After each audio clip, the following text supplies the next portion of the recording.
This heat map shows Wuhan during its lockdown in February 2020. With no one outside and few factories open, the satellite image reveals a city in darkness.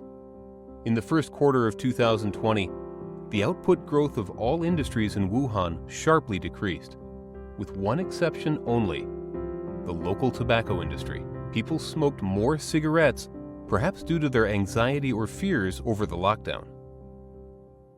The area pictured almost completely lacking in heat is Qingshan District, known as the 10-Mile Steel City. It's home to the famous Wuhan Iron and Steel Corporation.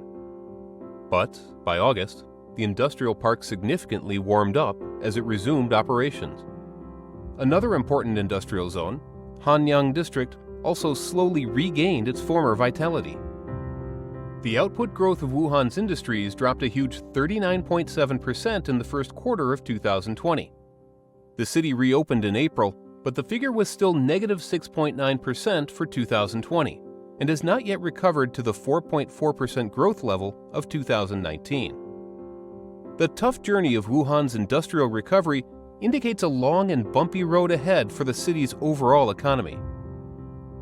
Like the industrial sector, Wuhan's service industry is also slowly ticking up.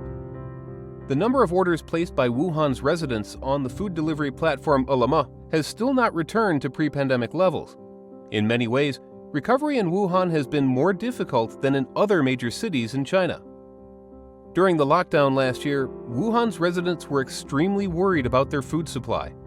They purchased a lot of high-carb foods on Ele.me, such as peanuts, pancakes, corn, rice cakes, noodles, and potatoes during the lockdown. After the lockdown, the foods that became the most popular included coffee and bubble tea, which indicates that the normal lives in this city gradually returned. Food supply was a tough issue when the lockdown first started. The sowing, picking, and transporting of produce encountered obstacles because of vehicle and personnel controls during the lockdown. During the summer, Wuhan was hit by heavy rainfall, which once again affected agricultural planting. In 2020, total vegetable production in Wuhan fell by 5.9% year-on-year, but the decline rate has narrowed by 6.6 percentage points compared to the first half of the year. Huangpi District is one of the important areas for supplying vegetables in Wuhan. An assessment of spring planting in Huangpi District using satellite images shows recovery is in progress. For example, in Chijiawan Street, although yellow and red areas indicating that vegetables and grains were not planted as scheduled remain, the majority is still green. How does a city with a population of more than 10 million recover economically after a 2-month lockdown? A rare positive indicator for Wuhan was the Optics Valley's GDP growth of 5.1% in 2020. This is Wuhan's Optics Valley, an area of high and new tech industrial cluster. It was deserted during the pandemic, but the traffic flow is now returning to pre-pandemic levels. Emerging technology is the most promising field of Wuhan's development. In July 2020, the high-tech manufacturing industry grew by 26.2%, 27.2 percentage points higher than the total combined growth rate of the city's industries.